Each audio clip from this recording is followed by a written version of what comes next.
What if it's just your biorhythms and not a complete existential crisis? Let's think about that, shall we?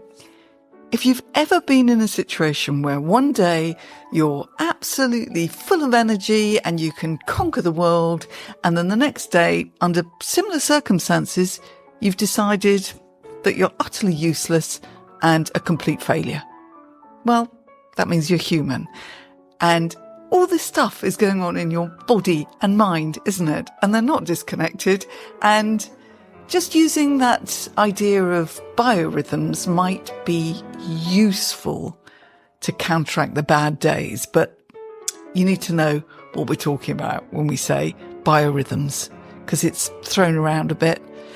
But there's a lot to it. So here we go. I'm Tricia Lewis. This is Self-Belief Unsquashed. Let's get curious. I'm actually going to quickly quote a line from this book that I've mentioned before, How Emotions Are Made, The Secret Life of the Brain by Lisa Feldman Barrett, because it's just so simple and so everyday.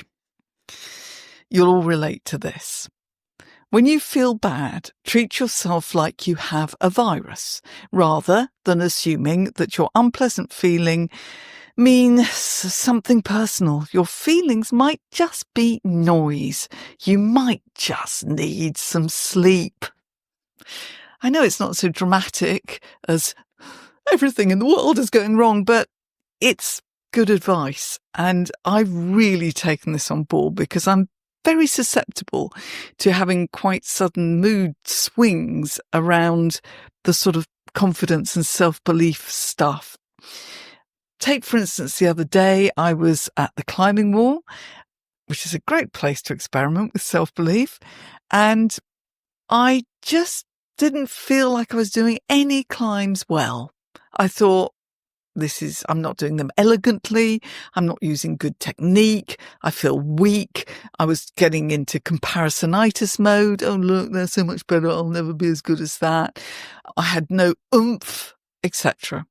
And of course, it all becomes a spiral because no oomph, you can't do the climb so well, you don't do the climb so well, you've got a general sense of oomph-lessness. Anyway, I went the day after, it was the next day, 2 days running, and felt completely different. I could approach anything. I was whizzing up here and there. It didn't matter if I could do it or not. I was approaching it like a challenge, which is how you should approach it. I felt I could go on for, hours. And there was nothing different about me. I was the same person. I hadn't done anything particularly weird the previous day. I hadn't woken up from a bad sleep, etc., etc. So what was it?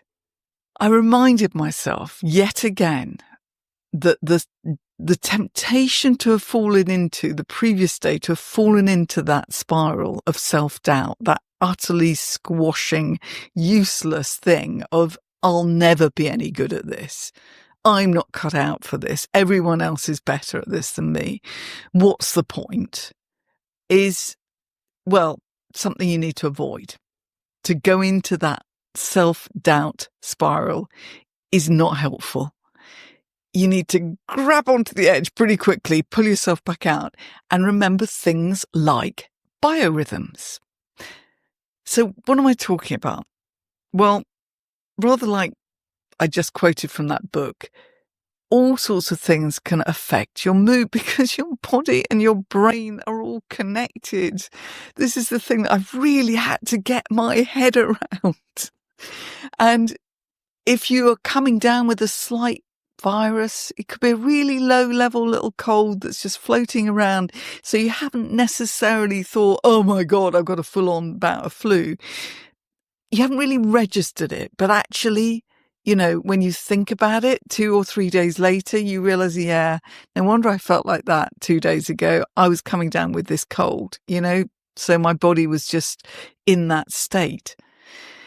And it could be that you perhaps did have a slightly broken night's sleep. It doesn't have to be anything dramatic. It could be the slightest little tipping thing of your default nice sleeping patterns that just put your body in a different mode.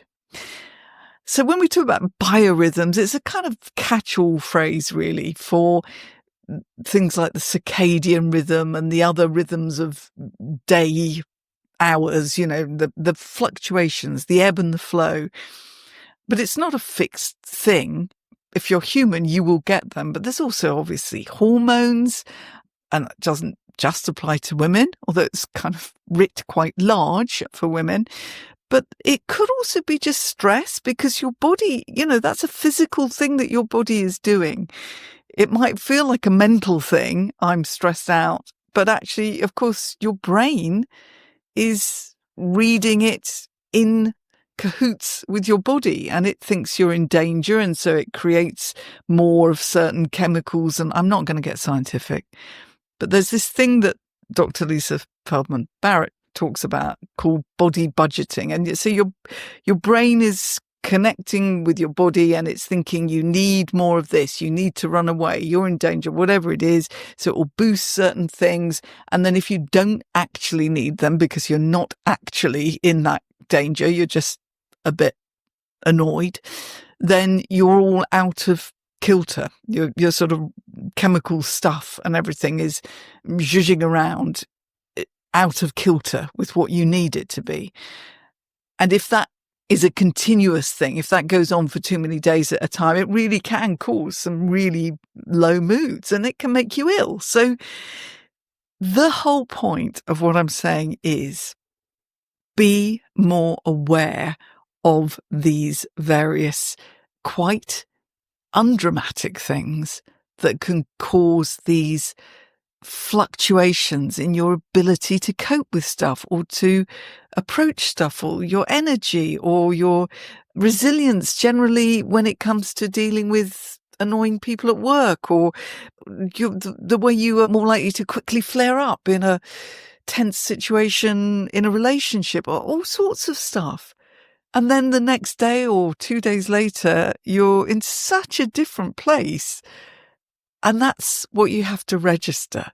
You think, yes, there wasn't anything really serious going on here. I didn't need to abandon my business that I've been growing for 3 years. I didn't need to, leave my relationship that I've been growing for 20 years. I was just having one of those days. My rhythms were all messing with me. And you might be able to pinpoint something specific, like sleep, maybe the weather. Now there's a thing, isn't it?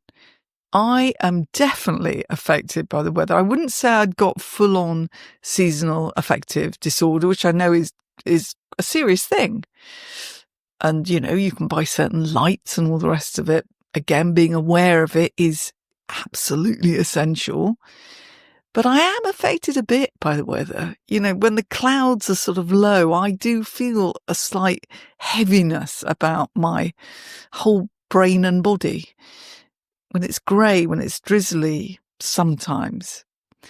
But then equally, I can get weird when it's really, really sunny and beautiful if I've got to be inside. And then I get into a sort of conflict inside me about, I want to be outside, I've got to be inside. And my brain will just be picking that up without any of the subtleties that I'm talking about here. It will just be seeing it as something is wrong, and it will try and boost certain things, reduce certain things, save on this, and you're all out of whack again.